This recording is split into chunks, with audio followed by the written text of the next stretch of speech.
पुराने वक्तों की बात है कि एक जगह एक हकीम साहब रहता था। हकीम साहब ने एक दवाखाना बनाया हुआ था। उसकी एक हसीनो जमील नन्ही सी बेटी थी जो उससे बहुत मोहब्बत करती थी।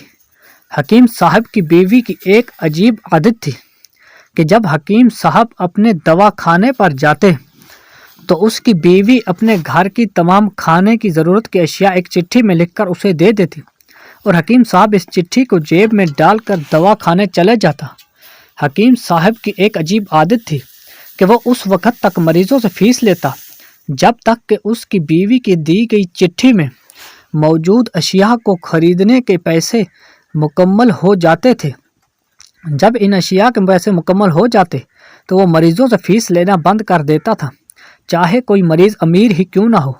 लोग उसकी आदत से बड़े हैरान होते, लेकिन जब लोग उससे सवाल करते तो वो बस एक ही बात कहता कि मुझे अपने हिस्से की रोज़ी रोज़ की मिल जाती है, जो मुझे ज़रूरत होती है मैं ले लेता हूँ। उसकी बीवी भी हर रोज़ कहती कि तुम क्या काम करते हो, ये आदत छोड़ दो, लेकिन वो किसी एक की ना सुनता। एक दिन ऐसा हुआ कि मामूल के मुताबिक उसकी बीवी ने उसको चिट्ठी लिख कर दी, लेकिन जब उसने दवाखाने जाकर वो चिट्ठी खोली तो देखकर उसके पैरों तले ज़मीन निकल गई, क्योंकि आज उस चिट्ठी में घर की अशिया के लिखने के थोड़ा सा नीचे अपनी बेटी के जहेज़ के लिए बहुत कुछ लिखा हुआ था। ये जब उसने पढ़ा तो हकीम का जिस्म परेशानी से कांपने लगा कि इतने मरीज़ मेरे पास कहाँ से आएंगे और मैं कैसे इंतज़ाम कर सकूँगा। इस परेशानी की हालत में बैठा सोच रहा था कि अचानक से बाहर से एक तांगे वाले की आवाज़ सुनाई दी। अभी वो अपनी जगह से उठने ही वाला था कि एक ताजर वहाँ आन पहुँचा। हकीम ने समझा कि शायद कोई मरीज़ है। उसने उससे सवाल किया कि तुम्हारा मसला क्या है। उसने कहा, ए नेक दिल इंसान, मेरा मसला हल हो चुका है। बाहर तुम्हारी बेटी के जहेज़ के लिए 3 तांगे सामान से लदे खड़े हैं। यह सुनकर हकीम साहब बड़ा हैरान हुआ कि आदमी को कैसे पता कि मुझे अपनी बेटी के जहेज़ के लिए पैसों की ज़रूरत है। हकीम साहब ने इस ताजर से सवाल किया कि तुम्हें कैसे मालूम कि आज मेरी छुट्टी के दिन मुझे जहेज़ का सामान मिला है। तो उस ताजर ने कहा कि मुझे यह तो पता नहीं था कि आज तुम्हारी चिट्ठी में तुम्हारे घर के अशिया के साथ साथ तुम्हारी बेटी का जहेज़ भी लिखा हुआ है, लेकिन मैं एक दफ़ा अपने तांगे पर यहाँ से गुज़रा था और जब मैं यहाँ से गुज़रने लगा तो मेरे तांगे का एक पहिया ख़राब हो गया था और मैंने सामान वाली दुकान पर तांगा खड़ा कर दिया। गर्मी की वजह से मैं आपके दवाखाने में बैठ गया था। जब मैं हकीम खाने में आकर बैठा तो आपके पास एक नन्ही सी बच्ची बैठी हुई थी।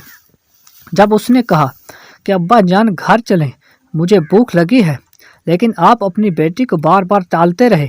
मैं समझ गया कि आप समझ रहे होंगे कि मैं दवा लेना चाहता हूँ, लेकिन आपको ये मालूम नहीं था कि मैं कोई दवा नहीं बल्कि अपना तांगा मुरम्मत करने के लिए यहाँ आकर बैठ गया हूँ। लेकिन फिर मैंने दिल में सोचा कि क्यों ना मैंने बड़े बड़े हकीमों से दवा ली है, लेकिन मुझे अल्लाह ताला ने औलाद जैसी नेमत से महरूम रखा है। मैं इस हकीम से भी दवा ले लूँ। इसके बाद मैं आपके पास आकर बैठा, आपको अपनी सूरत हाल के बारे में बताया।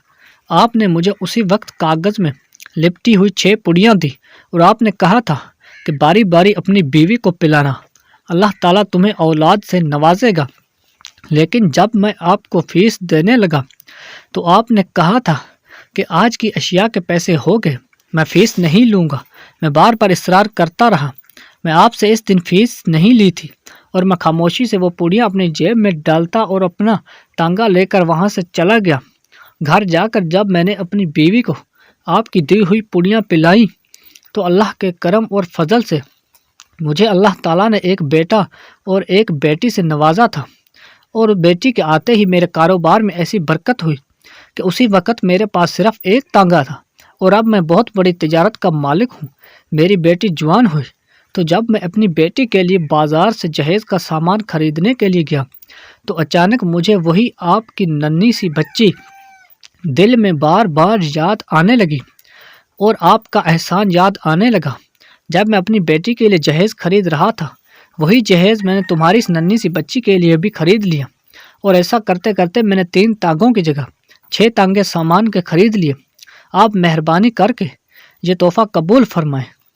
یہ سنتے ہی حکیم نے اللہ کا شکریہ ادا کیا، اور اس کے بعد حکیم صاحب سامان سے بھرے تانگے لے کر اپنے گھر گیا اور اپنی بیوی کو کہا کہ تم مجھے ہر روز کہتی تھی کہ تم اپنی فیس مکمل لیا کرو۔ میں تمہیں کہتا تھا کہ میری روزی کا مالک اللہ ہے، تو تم شکر کیا کرو، اور آج دیکھو کہ میں نے ایک ہی دن میں اپنی بیٹی کا جہیز کا سامان لے کر آ گیا ہوں۔ دوستو، ایک بات یاد رکھیں کہ اللہ تعالیٰ کسی بھی انسان کی نیکی کو رائیگاں نہیں جانے دیتا۔